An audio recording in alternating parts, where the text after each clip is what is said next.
Good morning class 8। आज हम बात करेंगे एम एस एक्सेस में 2010 का, ठीक है, कंपोनेंट के बारे में। डेटाबेस जो कंपोनेंट था, तो आपको इस देखो, ये डिस्प्ले स्क्रीन है एम एस एक्सेस का, ठीक है। सबसे ऊपर क्विक एक्सेस टूल बार।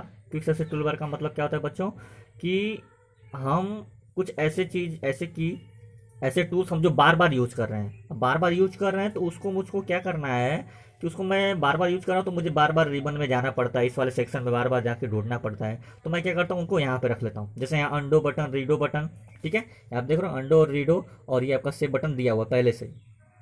तो क्योंकि ये मुझे बार बार करना पड़ता है, तो जो चीज़ें बार बार आपको करनी पड़े उसको आप क्विक एक्सेस टूल बार में बना लो।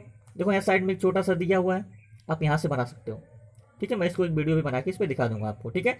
अब ये देखो, ये नेविगेशन पैन है, ये आपका नेविगेशन पैन है, ये आपका ऑब्जेक्ट विंडो है जहाँ पे आप बनाते हो। ये आपका बच्चों डॉक्यूमेंट टैब बार है, ठीक है। जब जैसे जैसे आप अलग अलग टेबल्स खोलोगे तो अलग अलग टैब्स खुलते जाएंगे, ठीक है। तो वो आपका डॉक्यूमेंट टैब बार का है। ये आपका रिबन्स है, ये आपका यहाँ दिख रहा है, ये दिख रहा हो बच्चों ना, ये आपका टाइटल बार है। यहाँ देखो मिनिमाइज मैक्सिमाइज के भी और क्लोज वाले भी बटन दिए गए हैं, ठीक है, समझ रहे ना। इसके बाद बच्चों आपका स्टेटस बार यहाँ पे दिया गया है। ये आपका जो बच्चों है रिकॉर्ड नेविगेशन बार है। रिकॉर्ड नेविगेशन की बात करो तो इसमें क्या क्या दिया होता है, ध्यान से देखना। ये अगर आपको फर्स्ट रिकॉर्ड पे जाना है तो ये बटन क्लिक करो, अगर लास्ट पे जाना है तो ये बटन क्लिक करो, ठीक है। अगर आपको नया रिकॉर्ड बनाना है तो इस बटन पे क्लिक करो, और अगर 5 रिकॉर्ड है तो 5 में से 3 पे जाना है। मतलब आपको बैक और प्रीवियस जाना है तो बैक के लिए ये, और फॉरवर्ड के लिए ये, ठीक है। तो ये रिकॉर्ड नेविगेशन है, समझा ना।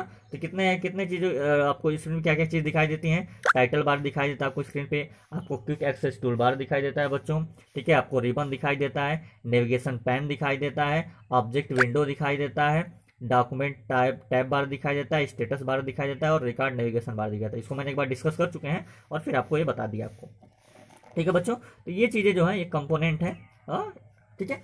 फिर हमको पता चला कि हम 4 ऑब्जेक्ट के बारे में पढ़ते हैं, टेबल, क्यूरीज, फॉर्म और रिपोर्ट, ठीक है। टेबल मैंने आपको एक बार समझाया था बच्चों, आपको याद है? अगर you know about the previous classes, तो उसमें मैंने आपको टेबल बताया था, टेबल कैसे ओपन करते हैं, रिकॉर्ड कैसे ओपन करते हैं, क्यूरी कैसे ओपन करते हैं, सब बताया था। तो टेबल क्या होता है बच्चों, टेबल में 3 टर्म याद रखो। टेबल के अंदर रिकॉर्ड, फील्ड और सेल होते हैं। ये आपको एक सामने टेबल दिखाई दे रहा है, ठीक है। रिकॉर्ड, फील्ड और सेल होते हैं। रिकॉर्ड का मतलब ये हुआ बच्चों, अगर आप एक रो में, क्या है बच्चों, अगर आप एक रो में किसी रो के डिटेल्स को उठाते हो तो वो रिकॉर्ड कहलाता है। अगर आप किसी कॉलम के रिकॉर्ड को निकालते हो, डेटा आइटम्स को निकालते हो, तो वो आपको फील्ड कहलाता है, ठीक है। और एक सिंपल से एक बॉक्स को हम लोग क्या बोलते हैं, रेक्टेंगुलर बॉक्स को सेल बोलते हैं। क्या बोलते हैं बच्चों? सेल होता है।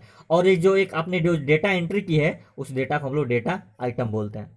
ये मैंने समझा चुका है, ये मैं दोबारा रिवाइज कर रहा हूँ, ठीक है, समझा क्या बच्चों। तो ये आपका जो दिया गया है रिकॉर्ड, फील्ड और सेल, ये टेबल्स के अंदर होता है, क्लियर ना। एक रेक्टेंगुलर बॉक्स को सेल बोलते हैं, ठीक है। आपके कॉलम्स में जो फील्ड रहता है उसको हम लोग फील्ड बोलते हैं, ठीक है। और आपका जो रोज में रहता है वो आपको रिकॉर्ड कहलाता है, क्लियर है बच्चों।